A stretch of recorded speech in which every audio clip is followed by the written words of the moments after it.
Assalamu alaikum, Bakaini Nalen, connecté ce Tourax Santo.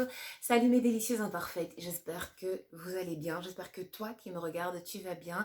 N'oublie pas de mettre un pouce et de t'abonner, sinon tu peux aussi attendre la fin de la vidéo pour t'abonner. Bon, alors aujourd'hui on va parler d'un sujet qui me tient beaucoup à cœur. C'est la sororité. Alors, c'est un terme que j'aime beaucoup parce qu'on parle tout le temps de fraternité entre les hommes, entre les peuples, etc., etc. Mais on ne parle pas souvent de sororité. La sororité, c'est euh, cette capacité que peuvent avoir les femmes à se considérer comme des sœurs. C'est pas juste la solidarité. La solidarité, pour moi, ça fait partie de la sororité. La sororité, c'est dire, tu es ma sœur. Et en tant que sœur, je te respecte, je t'aime, je t'admire, je te soutiens, je t'accompagne. Je suis contente quand des choses bien t'arrivent. Je suis pleine de compassion quand des choses moins bien t'arrivent. Et je suis ravie que tu sois à mes côtés et qu'on puisse avancer ensemble et que si je passe devant toi, je te tire, et que si tu passes devant moi, tu me tires, et que même quand je suis devant toi, si je suis un peu découragée, tu peux me pousser pour que j'avance plus, et vice-versa. Pour moi, c'est ça la sororité. Malheureusement, on n'est pas du tout en tant que femme éduquée dans la sororité. C'est-à-dire que, jigéen, bu xoolee moroomu jigéenam, il y a toujours voilà. Mais c'est normal, c'est normal. Ça commence dans la cour de récréation.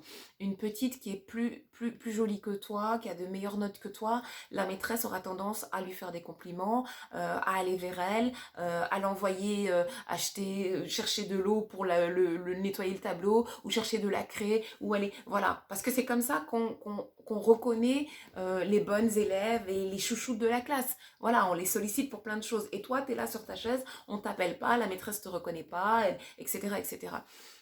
Et je pense que ça part de la peur de ne pas être aimé. Quand je dis de ne pas être aimé, c'est pas qu'on ne nous apprécie pas, c'est qu'on ne nous donne pas de l'amour. C'est vraiment, quand je dis de ne pas être aimé, c'est ça, la peur qu'on ne nous donne pas de l'amour. Et cet amour qu'on donne à la chouchou de la classe, c'est un amour qu'on ne va pas nous donner. Donc, on envie ça, on envie le fait qu'elle, elle va générer ou susciter de l'amour ou de l'attention que nous, on ne va pas avoir. Et les femmes se battent pour avoir cette attention-là, pour avoir cet amour-là. C'est pour ça qu'une femme, même si elle n'est pas heureuse dans son couple, même si elle n'est pas heureuse dans sa vie, elle aura cette aptitude à se faire belle, à se maquiller, à se coiffer, à se faire les ongles, à s'habiller, à prendre sa voiture, à aller à un gente ou à un mariage ou à un réu, et que les gens disent ah t'es mon ah t'es mon en tout cas yo, mon monsieur s'occupe bien de toi, même si ce n'est pas le cas. Même si monsieur ne donne pas d'argent pour qu'elle s'achète des trucs, elle va acheter avec son argent, mais elle, l'essentiel, c'est qu'on lui fasse des compliments. Parce que cette attention-là, c'est une forme d'amour qu'on va lui donner, qu'elle va recevoir et qui va la nourrir. Le problème, c'est que euh, c'est un peu comme comme dans les postes de qualité ou de qualifiés. Il y a beaucoup d'appelés et peu d'élus. Et donc, dans ça, il va y avoir les stars, les actrices, les personnes qui ont réussi, qu'on va aduler, entre guillemets, qu'on va follow sur Instagram ou sur YouTube, et elles, on va pas les jalouser. Il n'y a pas de jalousie. En revanche, quelqu'un qui est plus à ton niveau, tu vas la jalouser. Tu vas pas jalouser une Beyoncé, parce que tu vas te dire, oh mais Beyoncé, de toute façon là où elle est, moi je peux pas arriver là-bas. D'accord? Pourtant tu peux si tu veux, mais bref. Par contre, ta cousine, ta copine, ta voisine, ta collègue, comme elle est beaucoup plus accessible, elle est plus proche de toi en termes de réalité, tu vas la jalouser. Tu iras même jusqu'à dire, mais pourquoi elle a ça et pas moi? Tu vas l'envier. Et du coup, c'est là où s'atomise et se désintègre le concept et la notion et l'aptitude à la sororité. Parce qu'il y a toujours ce truc de pourquoi elle et pas moi. Ta copine, ta voisine, ton amie, ta collègue, elle a une promotion, pourquoi elle et pas moi? Elle a un joli mariage, pourquoi elle et pas moi? Elle a un enfant, pourquoi elle et pas moi? Il y a quelques personnes, et vraiment, elles sont bénies, hein. Les personnes qui n'ont jamais ressenti de la jalousie ou de l'envie et qui n'ont jamais eu ce pincement de ah, tu vois, hein, ça aurait pu être moi, vraiment, vous êtes bénis. C'est une grâce, c'est une grâce. Parce que je vous assure que moi, j'ai longtemps culpabilisé de ressentir ça. Et puis après, je me suis dit, mais écoute, Juliette, si tu ressens de l'envie, si tu ressens de la jalousie, bon, bah écoute, fais avec et essaye de le transformer. Donc, je me dis, pour me sauver, j'avais fait une vidéo là-dessus, parce qu'il y a une personne qui me demandait comment faire pour ne pas ressentir de la jalousie. Et je me suis dit, puisque je suis vraiment l'adepte et l'ambassadrice de l'accueil des émotions, pour moi, quelle que soit l'émotion que tu ressens, le sentiment que tu ressens, accueille-le et accepte-le, ne résiste pas. Au contraire, essaye simplement de te demander qu'est-ce que ça te dit sur toi. Qu'est-ce que ce sentiment-là, qu'est-ce que cette émotion-là t'apprend sur toi. Et moi, j'ai compris avec le temps qu'à chaque fois que j'avais cette petite pointe de jalousie ou cette petite pointe d'envie, ça me renvoyait simplement à la peur de ne pas être aimée. Parce que je me disais, cette personne a la reconnaissance, cette personne a la proposition, cette personne est accueillie, cette personne est félicitée, cette personne a le tableau d'honneur, cette personne a été débauchée et pas moi. Peut-être que ça me renvoie à je ne suis pas quelqu'un de valable, sinon on m'aurait débauché, je ne suis pas quelqu'un d'aimable, sinon on m'aurait parlé, on m'aurait félicité, ou j'aurais eu le prix, ou ceci ou cela. Et donc je me suis dit, écoute, travaille plus sur toi, ce qui te reste à travailler, ce qu'il te faut travailler pour réparer cette blessure-là de rejet, d'abandon, etc. Et continue d'essayer de toute ton âme d'être contente pour cette personne et de l'admirer. Et n'écoute pas ton ego qui veut coûte que coûte te faire ressentir et mettre en pratique et cultiver cette jalousie et cette envie. Je la ressens, mais je ne vais pas la cultiver. Si elle est là, je l'observe. Je me dis, tiens, ok, elle m'apprend ça et ça sur moi. Mais moi, je choisis d'écouter mon âme et je choisis d'écouter la partie de moi, la zone de lumière de moi qui est capable d'être contente pour cette personne, qui est capable de dire, waouh, voilà. Et pour moi, c'est ça la sororité. Donc quand je parle de sororité, ça ne veut pas dire que je ne ressens pas de jalousie, que je ne ressens pas d'envie, ou que je ne suis pas envieuse, ou que je ne suis pas... Ah, nana. Non, ça ne veut pas dire ça. Mais ça veut dire que je choisis de ne développer que le côté qui va être satisfait, content, heureux pour cette personne.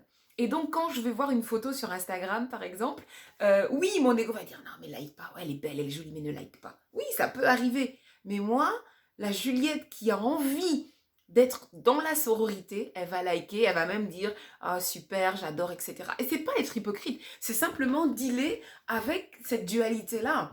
Et les gens qui ne l'ont pas, encore une fois, sincèrement, alhamdoulilah. Parce que quand tu as un cœur pur, c'est tellement une grâce, on essaye d'avoir ce cœur pur-là. Moi, personnellement, je ne l'ai pas. Je me bats tous les jours pour ne laisser exister que mes pensées d'amour pur et d'humanité et de sororité. Ça ne veut pas dire que je n'ai pas d'autres pensées négatives qui sont là. Si, elles sont là pour me rappeler qu'il faut que je reste vigilante et que je fasse attention. Et donc cette sororité-là, elle n'est possible que si on prend la totalité de notre être. On ne peut pas faire fi de cette jalousie ou de l'impression de ne pas être à la hauteur ou de l'impression d'être laissé pour compte ou d'être abandonné sur le trottoir.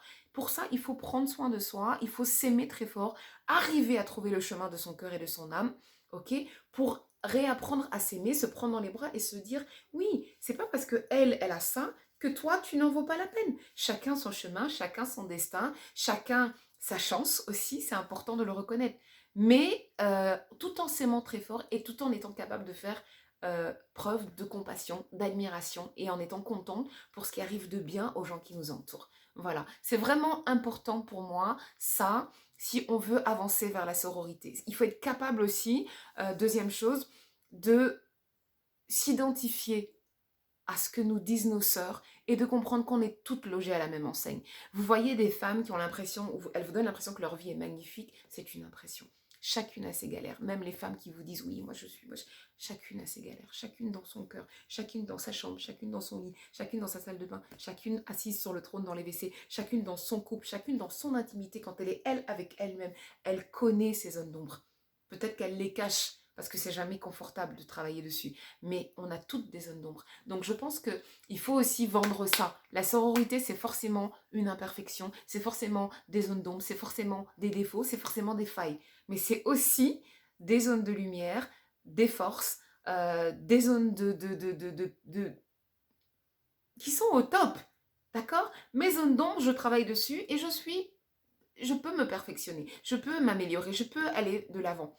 mais mes zones de lumière, je les porte aussi en bande de lumière et elles me contentent et elles me font me rendre compte que je suis quelqu'un de valable et d'aimable. Donc la sororité aussi pour moi, c'est ça. C'est dire mes sœurs, on est toutes logées à la même enseigne et les forces des unes vont combler les faiblesses des autres et les forces des autres vont combler les faiblesses des unes. Et on est unis et on avance ensemble. Ce que je n'ai pas, toi tu l'as, tu peux me le partager. Et ce que tu n'as pas, moi je l'ai, je peux te le partager. C'est pour moi ça la sororité. Voilà, n'oublie pas de t'abonner et de partager si tu as aimé cette vidéo.